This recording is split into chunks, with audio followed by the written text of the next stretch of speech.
Hello, welcome to the Hollywood Video Podcast, the inaugural episode of the Hollywood Video Podcast. My name is David Wells, and I'm your host. Now, if you're a Gen Xer, millennial, you might recognize that name. If you're Gen Z, a much slimmer chance, but not impossible.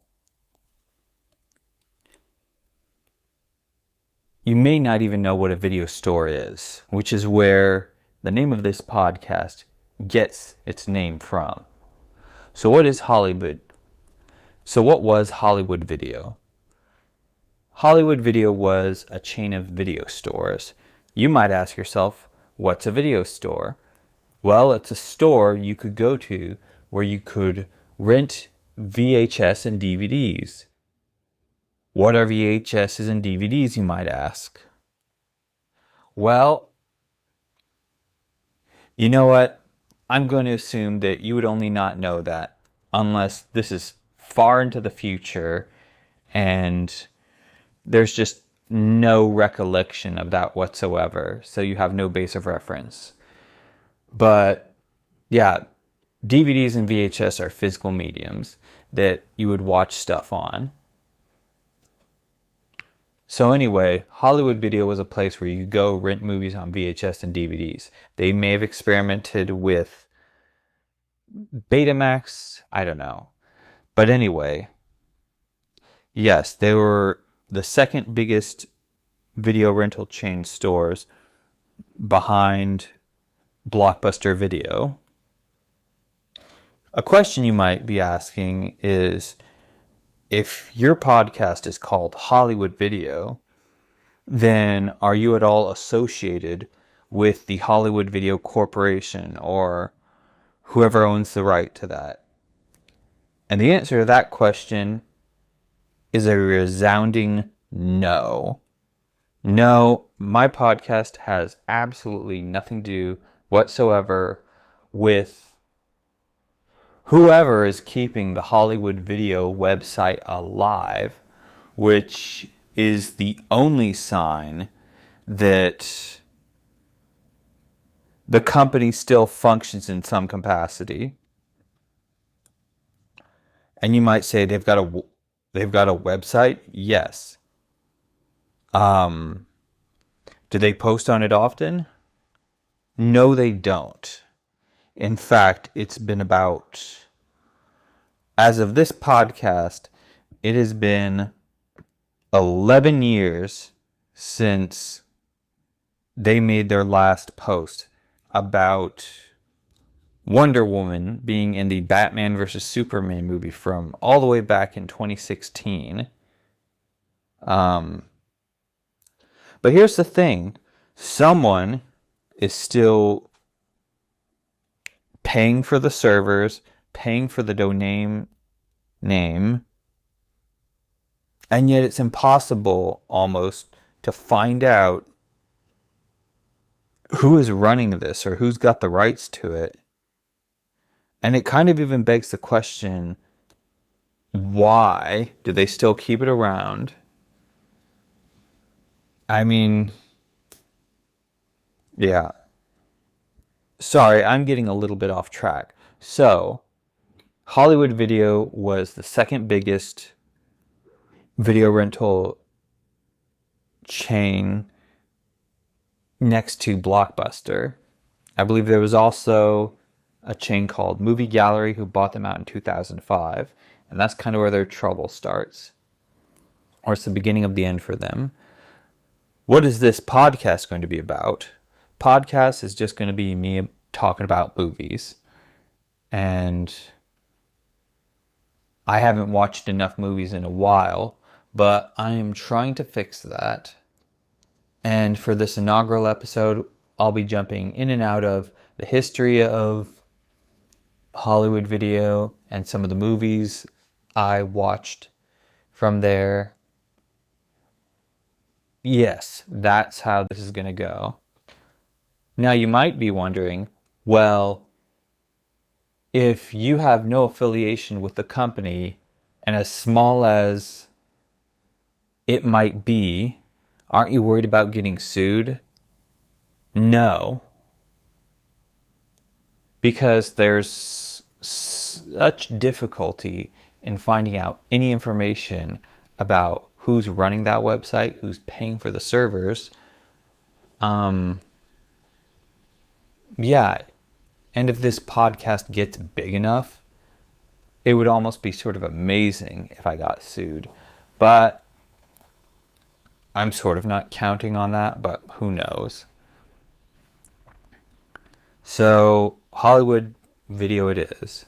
I know Kevin Smith changed his podcast Fat Man on Batman to Fat Man Beyond because they went for years calling it Fat Man Beyond. Or no, Fat Man on Batman. They did that for years. And they didn't have access to the rights for putting Batman in the name of it. And then eventually they're like, let's not run our luck. Let's change it to sort of be a parody. I don't feel like I'm going up a big enough enemy. Heck, I would be slightly more reluctant to call this podcast Blockbuster Video Podcast because they still have a company that they have a Twitter handle / X handle.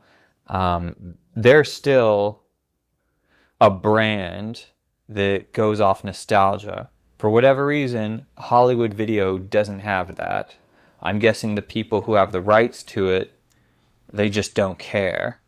If I had more money, I would do some digging to try to buy that from them, but I work in retail, so I'm barely paying rent.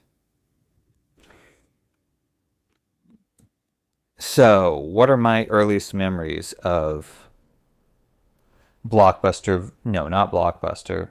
Geez, I guess it's been a longer day at work than I thought. Hollywood Video. Well, even if I wasn't afraid of Blockbuster suing me, I don't know that I would even think to name this podcast after them because I was always Team Hollywood Video. I remember being able to rent a movie from their stores for like $1.62 or something like that for 5 days. For newer titles, I think it was a bit expensive, but for new titles, you got to keep the movie for either a night or 3 days, and it was just a little bit more expensive. Movies that have been around for a bit, they were cheaper. That's just how it worked. And there is an alternate timeline where I think if my family was just a little bit more well off, we would have gone to Blockbuster. But yeah. Anyway, what movies do I remember getting? But first let's talk about the experience. So I said something about we weren't that rich. Well, no. We were lower middle class, I think is the term. 4 kids, 2 adults. One was a stay-at-home mom. I think my dad did something like 30 or 40K a year in the 90s. So that was pretty good. And I always remember it was a big thing of, oh, it's payday. We're going to treat ourselves just a little bit. And part of that usually involved going to a video store. One of the more memorable times was there was a Hollywood video store on this street called Brook Hollow. Brook Hollow ran through a neighborhood, and on the other side of the neighborhood was the apartment complex we lived in, and I believe it was called Desert Shadows. Anyway, wow. For a second I thought I forgot, but then I remembered out of nowhere. Sometimes my memory impresses even me. I think there were so many memories of going to the Brook Hollow location. I think, no, I know that that was the first Hollywood video location that we went to. It was the first video store that we'd go to.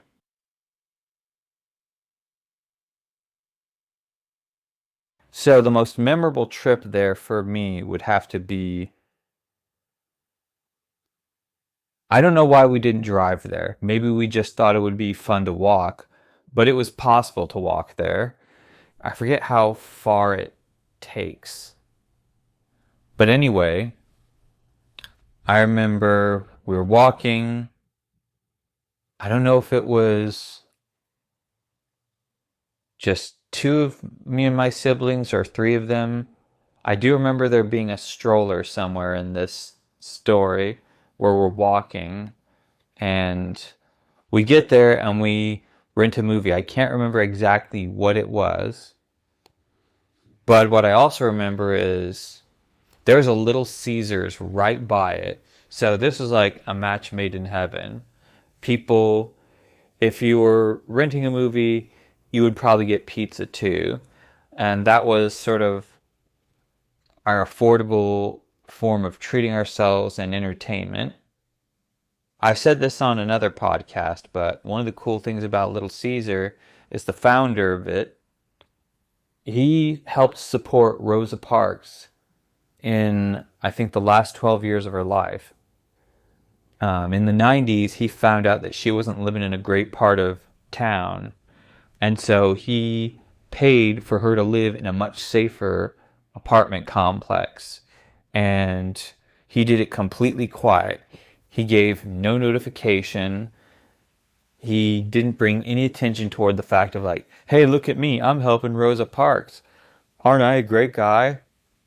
And it was only until after the fact that he passed away that some of those closest to him are like, all right, he wouldn't want us to say this, but this happened. So kudos to him. Anyway, one of the things I remember about Hollywood Video was, I'm going to make an analogy to YouTube videos today, even though this is so retro. So one of the things that gets you to click on a video on YouTube or any platform with video, but particularly YouTube, is the thumbnail. That gets you asking questions, that gets you intrigued, and it gets you to think about it, and it causes you to click. Well, that's how it was with movie covers. Now, there were some videos that I guess if they were old enough, they just got put in an official Hollywood Video case that had no artwork. But it was always the ones with artwork that got my attention. I remember as a kid, I'd go through the kids section, of course, and that was always the thing that made me think, oh, I think I want to get this. Every now and then I would pick one up, and my parents would say, oh no, we're not getting that for whatever reason.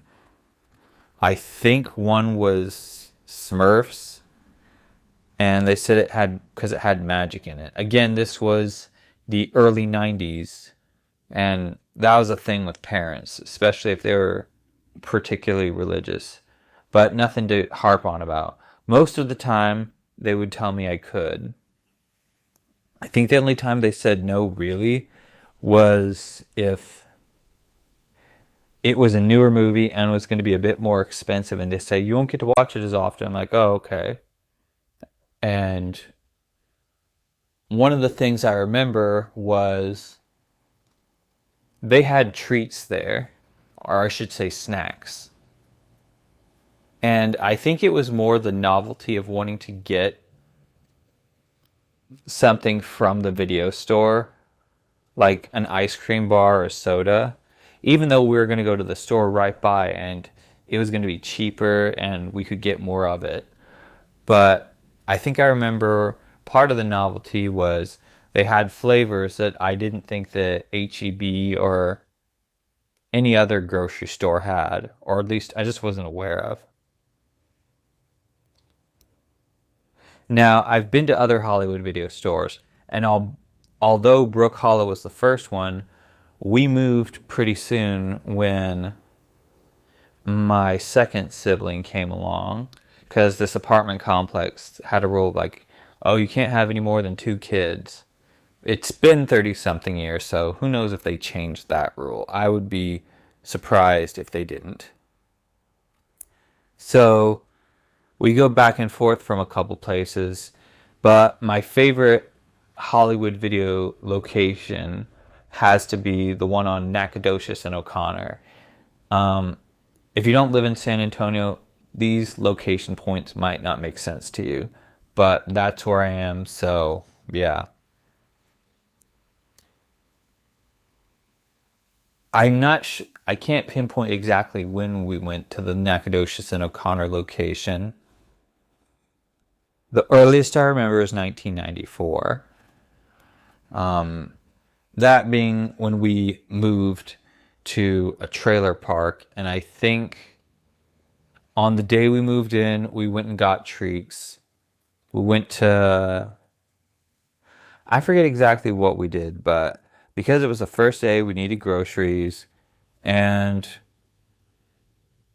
I don't think we had cable yet, but of course, our one luxury really was having a VCR and renting a movie. And since this is like the mid 90s, DVD wasn't going to happen for a while. At least not for us anyway.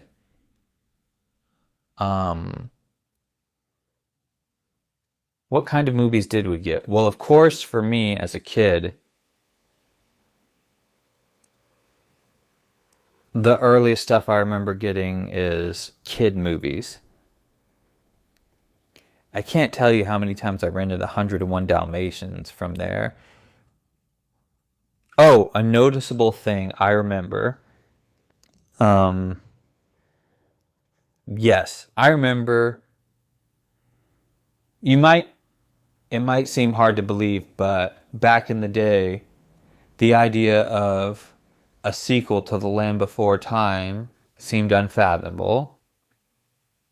And I remember one day we were walking out of Hollywood Video, we were walking through the foyer, and they had this little notice board, and on it was Land Before Time 2, like coming to soon, this date. I forget what it was.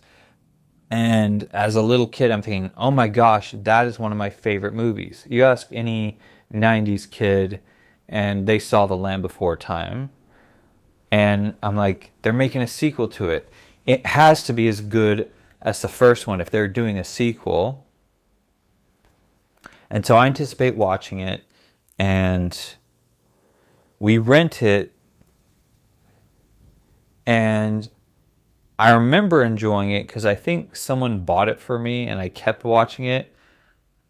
But one of the things I realized was this must have been just a little bit after The Return of Jafar, when Disney decided, hey, we're going to do straight to video sequels to our theatrical movies.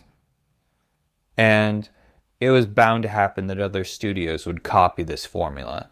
Make movies for cheaper, don't release them in theaters, publicize about them for a small fraction, and because it's a sequel, there's a built-in audience, and you're guaranteed money. I didn't know how this worked. So I'm psyched. We get the movie, we watch it, and I notice a considerable difference. I noticed that it didn't look quite as pristine or polished as the first one, the first theatrical prequel. I noticed it had singing, which I didn't mind, and it just didn't have that sort of heft and gravitas to it. The first one, it's wild to think that it's rated G, because there are some PG-13 movies that don't go as hard as that movie goes. There's no blood in it, but it's still intense and dramatic and well acted. And so I watched the movie and I'm like, I think that I'm thinking to myself, if this had been another, if this had been another animated talking dinosaur kids movie, not The Land Before Time, maybe I wouldn't mind. But the fact is, it was a sequel to The Land Before Time. And I noticed the dip in quality. And I just thought, I wonder why they did that. And part of me got a little upset where I was like, okay, they thought that I wouldn't notice because they just presumed stuff about me. And I didn't appreciate that. But, I kept seeing the sequels up until I think up until The Land Before 5 was the last one where I kind of tuned out. I'm like, okay, I think I'm good. And I remember, one thing I remember was I remember renting a bunch of Charlie Brown movies and videos. Some were compilations of the series from the 80s. Some were the classics. Some were some of the newer ones. I think my favorite of those had to be Flash Beagle, the one where Snoopy flash dances. It just seems so incongruous with Charlie Brown and everything. And I was like, okay, this is interesting. I would not associate a cool pop song with Charlie Brown and Snoopy. It's funny, I like that for the opposite reason that I liked the more recent Charlie Brown movie that came out sometime in the 2010s. But that was me now versus me in the 90s. What else? Oh yeah, I remember, let's see, 1996 to 1998 was around the only time that I really paid attention to Nickelodeon's theatrical movies. Their first one was Harriet the Spy, which, talk about movies that had an impact on me. That would have to be, yeah, that ranks up there. Um, and I'm going to do a whole podcast on that movie, but for this inaugural episode, um, I can't stray too far. What what I remember about that movie was the movie hadn't even come out, but I was sold on the premise, and I was hyped when we went through Dollar Tree and we passed by like the reading writing section, and I saw a notebook like I saw mentioned in the adverts for the movie. And like, hey, can we get one of those? Can I have that? And I guess because it was $1.08, they're like, yeah, we can get that for you. And I'm like, oh my goodness, I've got something that is like something from fiction, from art. And that kind of blew my mind. I think I must have been 8. So that was almost 30 years ago. Well, more like 29. So I remember being hyped about that. Um, and I remember there was like an act of generosity at Hollywood Video, the Nacogdoches and O'Connor one. I think it was 98 when the Rugrats movie came out, and we wanted to rent it just because. And this one woman was going to rent the last copy they had for her kids, but I guess we were more excited about it than I realized because she decided to go ahead and let us rent it instead. And we remember saying thank you and stuff. It was pretty good. And I remember that one, I remember that one was the last time that I was like hyped for a Nickelodeon theatrical movie. Um, Honestly, I think pretty much Harriet the Spy and the Rugrats movie, but Harriet the Spy wrote itself onto my soul, which is why I was disappointed that I never got to meet Michelle Trachtenberg.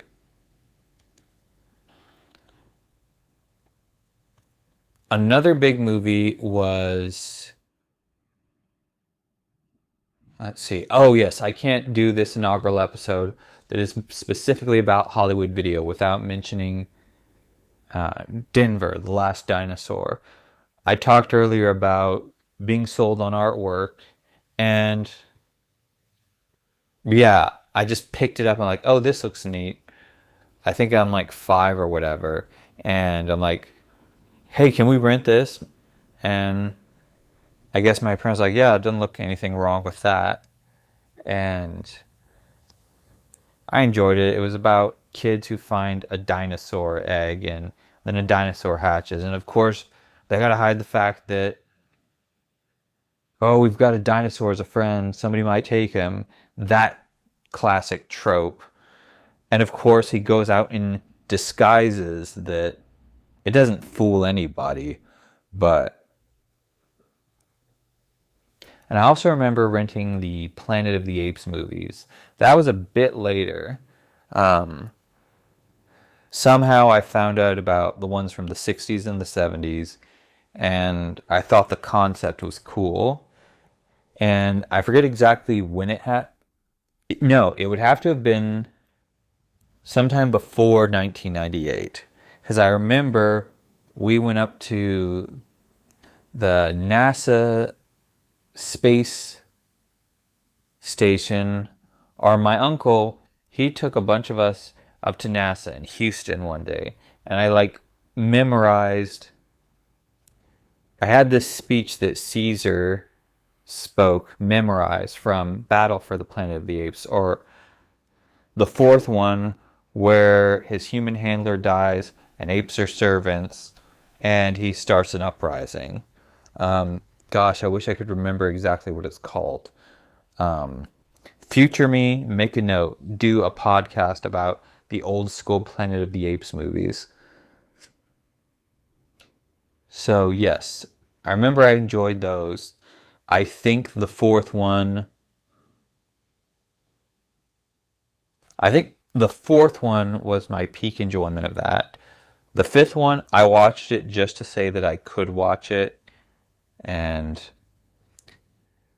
I was let down by the Tim Burton one, but that happened. The ones with Andy Serkis, they were pretty good. And the most recent one, I haven't seen it yet, but it looks really interesting. So, gosh, I might have to do another episode about just specific movies, because I feel like I would really have to think hard about going back in time, looking through sort of my mind palace of memories. Um, because right now it's so vague and abstract and their impressions that it's just difficult. More about Hollywood Video. Um, oh, I remember we may or may not have bought Pokemon the first movie from there. And of course, every 90s kid watched that. Even the kids whose parents said Pokemon's evil, you're not allowed to watch it. I'm sure they snuck it. But I remember renting the Digimon movie from there and it being a huge deal. Um, and that had to have been 2000 or 2001. No, had to be 2000. The story behind that is Fox saw how successful the Pokemon movie was, and they said, we need one of those. And somebody's like, well, there isn't a Digimon movie. There are 3 shorts that could equal the length of a movie. And Fox is like, love that, do that. And of course, that's how we got the Digimon movie. I think they may have even cut 13 minutes from it. But, that guaranteed a multiple show times at the theater. So, yeah, the thing I liked about Digimon was there were... So Digimon versus Pokemon. I think what Pokemon had a formula. Ash and friends come across somebody with a problem involving their Pokemon and they solve it, and that's the end. And every now and then he does a gym battle, which, not terribly complex, but I kept coming back.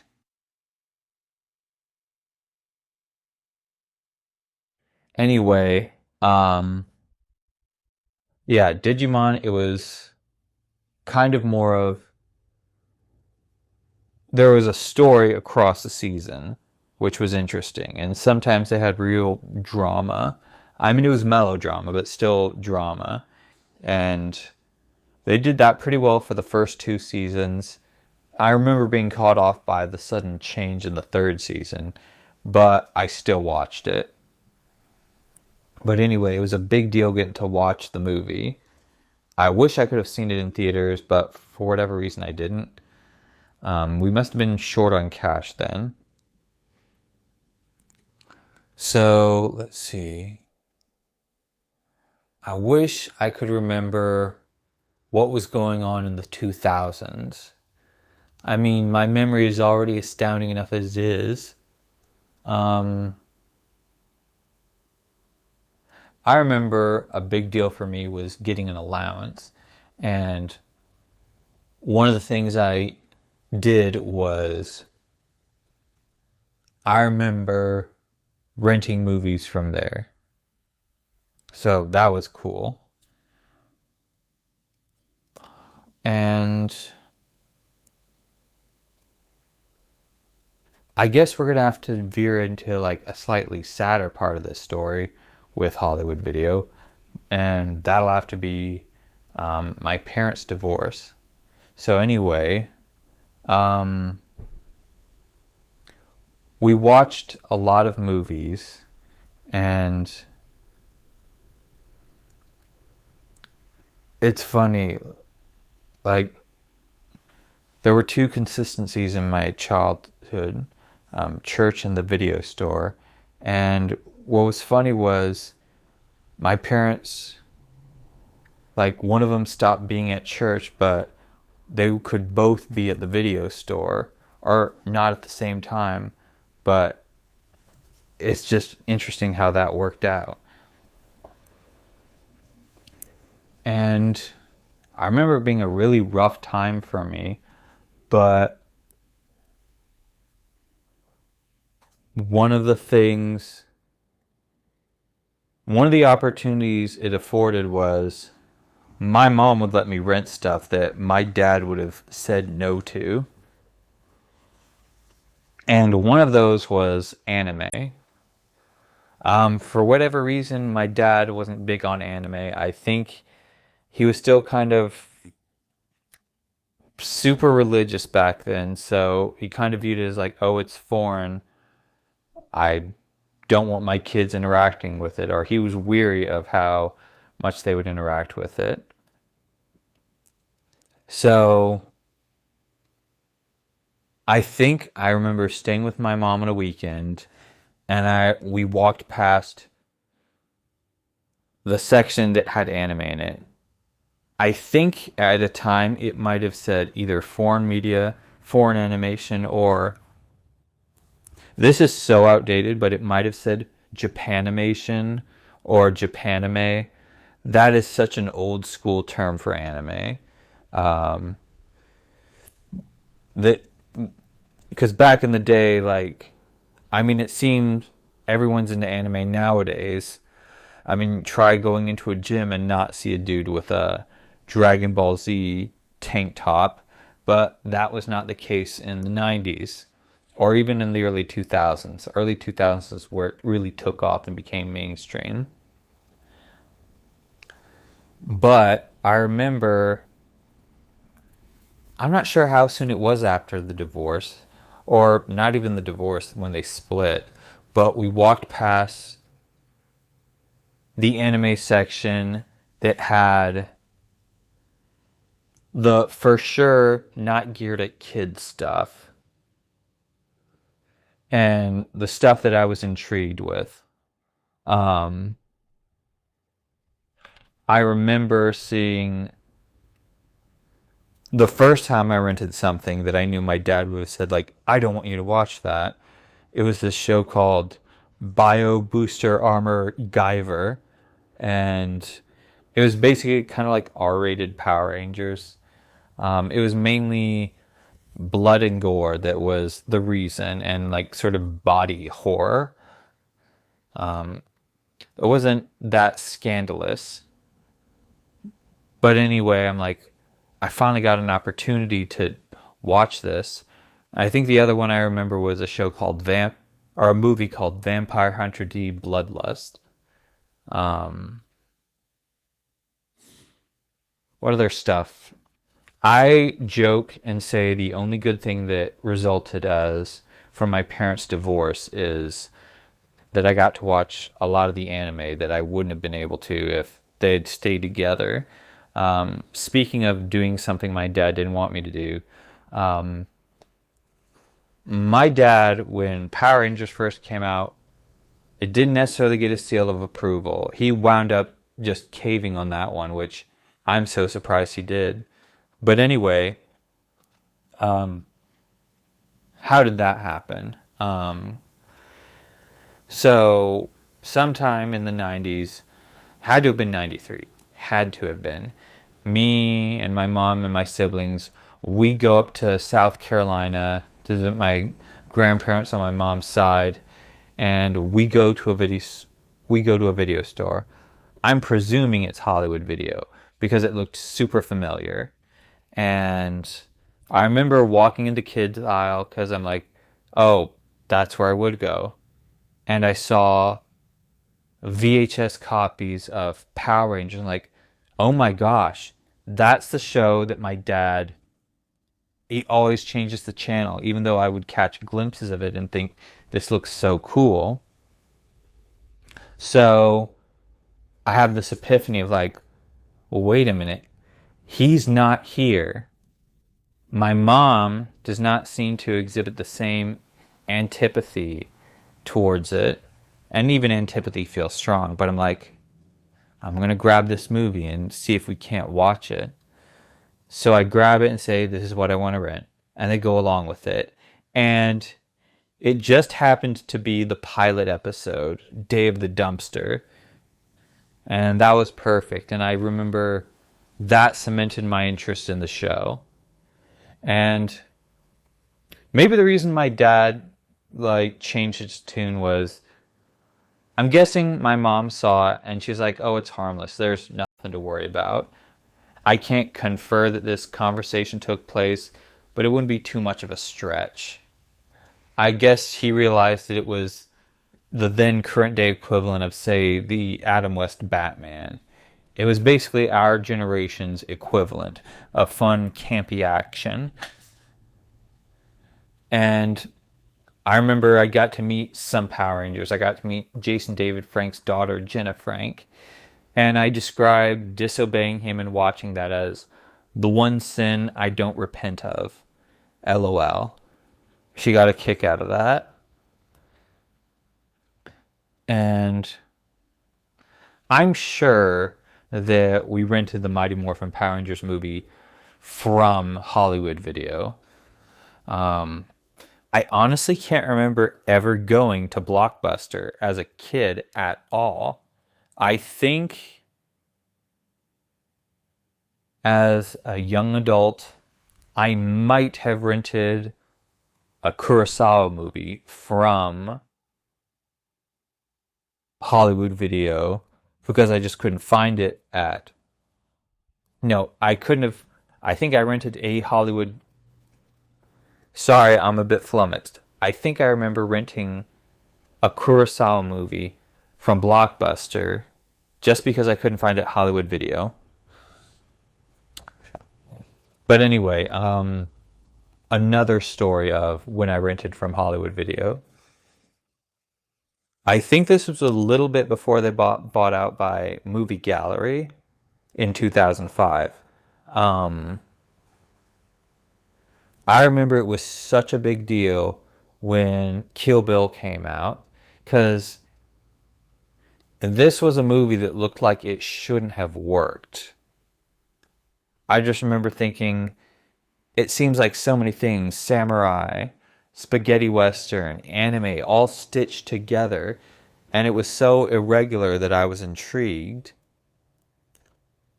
And I remember calling the video store and asking, and the movie was such catharsis for me at the time because this is still maybe only 2 or 3 years after my parents' divorce.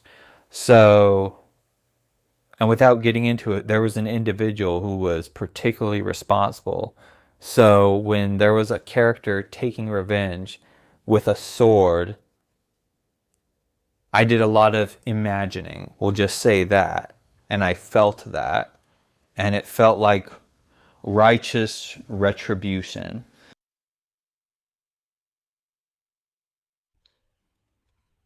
Anyway, that movie was a huge deal for me. And it was the first Tarantino movie that I saw. And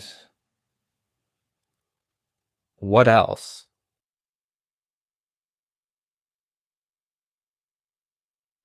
Oh, I really wish I had more to say, but I do have more to say.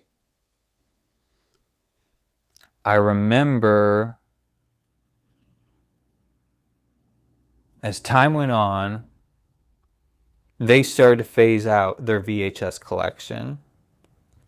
And I remember the era of them going from VHS to DVD. How did they handle that huge library? I remember they started to sell their copies for like $1 or maybe even 50 cents, or most likely they were selling them for $2, or maybe some buy one get one free combo. I remember, we'll have to backtrack, but I remember, speaking of Digimon, I remember they had a video game called Digimon World, which I thought, oh my gosh, Pokemon has a video game, Digimon has a video game, I want to rent that. And I want to say it was 1999 or 2000, and that was one of the first video games that I rented. And I remember I called incessantly to see if they still had a copy, and it got ridiculous. I would try to change my voice to seem like I'm some other guy, but the guy answering the phone, I remember getting the impression of, I think he recognizes me. Alrighty, jump back forward. Another thing I remember is, um, yeah, I remember there was this phase where, oh, I can't not mention, I rented The Yellow Submarine and Zhang Yimou's The Road Home from Hollywood Video. This was about the time when I was really starting to get into filmmaking. Yellow Submarine, classic, no description needed really. For those of you who don't know about The Road Home, this guy who works in the city, he goes back to his parents' village, and his dad has just passed away trying to raise funds for the village school. And the whole movie is a flashback of how his parents met, fell in love. The main actress is Zhang Ziyi, and I'd seen her in Crouching Tiger, Hidden Dragon. And it was one of the first foreign movies that I rented with subtitles. And that movie left an impression on me. I believe when they were getting rid of their VHS collection, I bought their copy of that movie. And I know for a fact that it is in my storage somewhere. I remember of the latter years of Hollywood Video.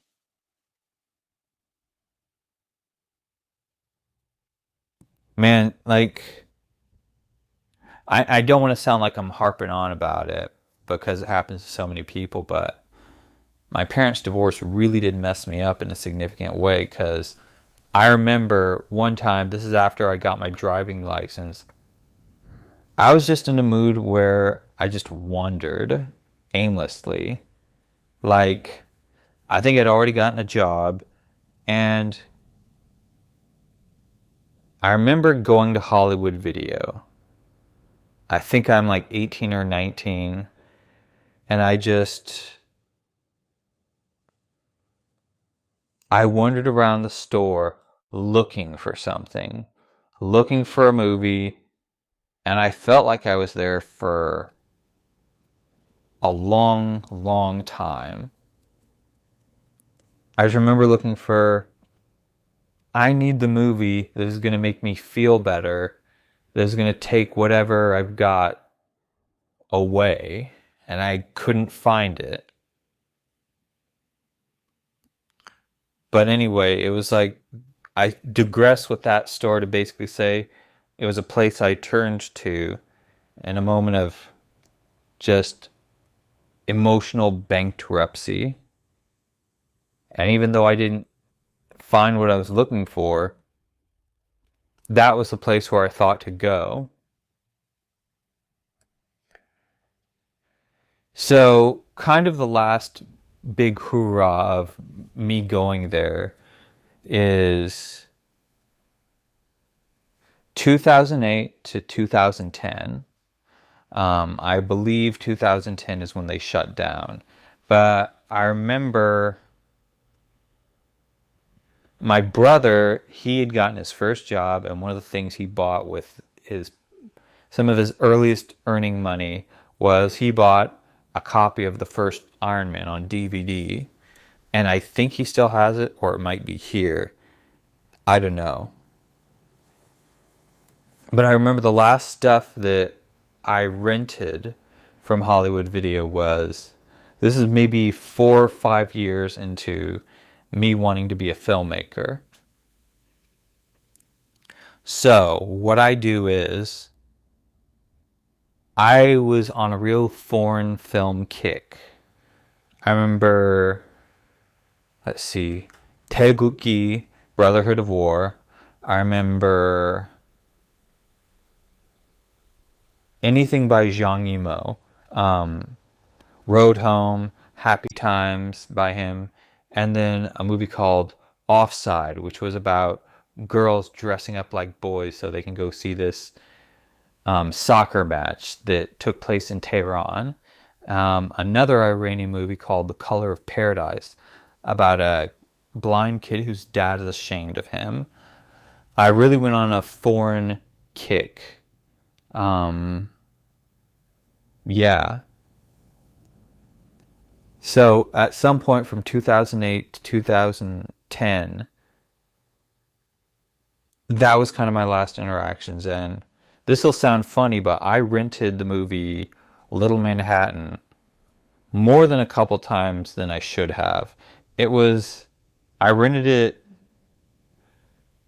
I don't know why. It's like a silly little kids movie, but I guess the idea of unrequited love just hit me. And I remember someone said to me, "Why don't you just buy the movie?" I'm like, "Oh yeah, that makes a lot of sense." So, LOL. Um,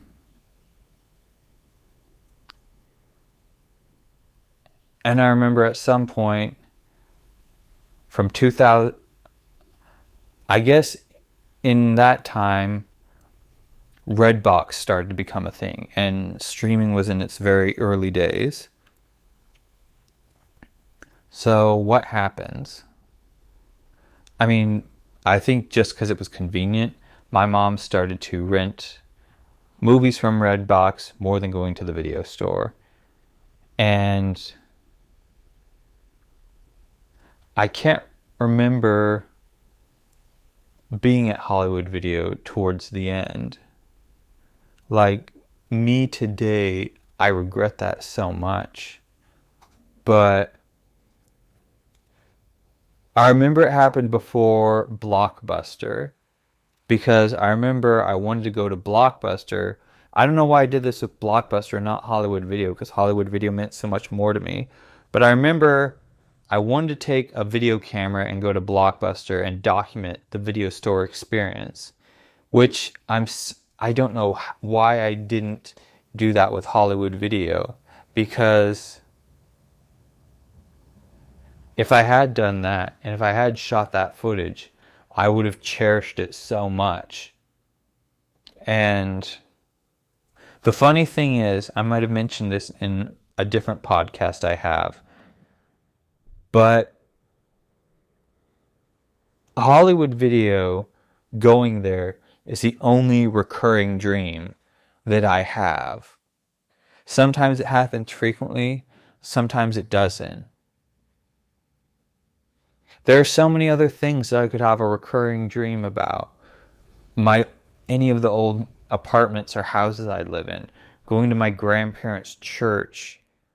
And I surprisingly never go to those places with folks in my dreams. It's always that Hollywood Video store on Nacogdoches and O'Connor. I keep going back there, and I don't know why it's that one specific. Why a video store?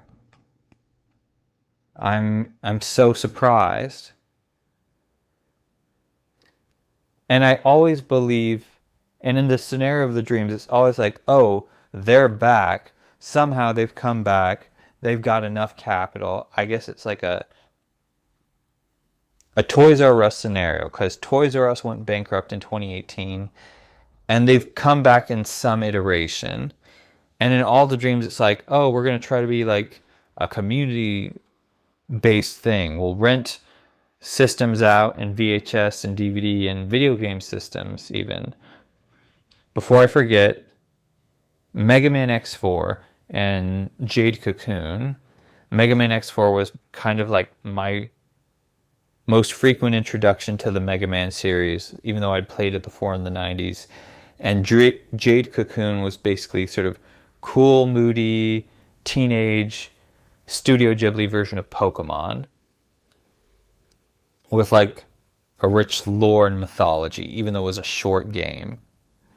I don't think I got to rent it from the video store, but I would always go and look at like the game guide at Borders bookstore. Yes, I would do that. And after my parents split, my grandpa bought me a copy of that at the Military PX. I'm pretty sure my dad would not have liked that, but that was too late. Anyway, yeah. So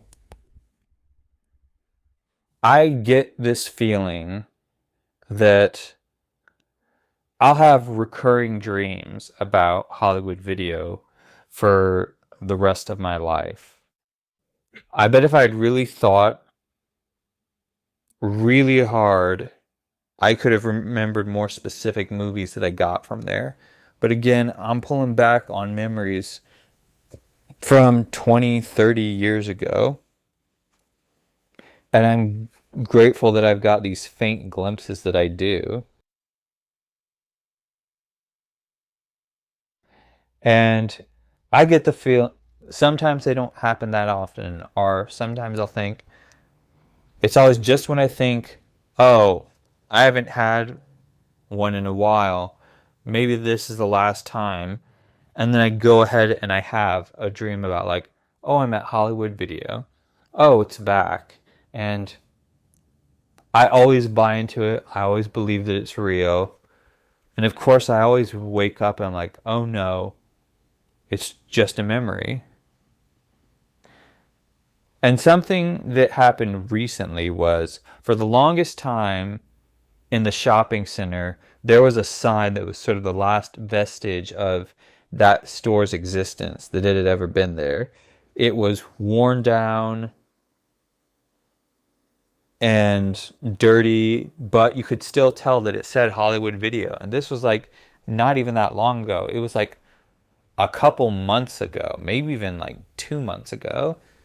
But then one day, the other day, I drive by it and it's clean, pristine looking, and there's no sign that it was ever there. And I felt a real sense of loss. And I know that I'll never be able to go back there. And it's, who knows if it's even the place itself, but the memories I have there. And I low-key get this feeling that I will although the frequency of having those recurring dreams might ebb and flow, they might decrease surprisingly, and then they might increase. But I kind of feel like I'm always going to have that recurring dream. Just when I think I'm done with it, it happens. And I wouldn't be surprised if I keep having those dreams.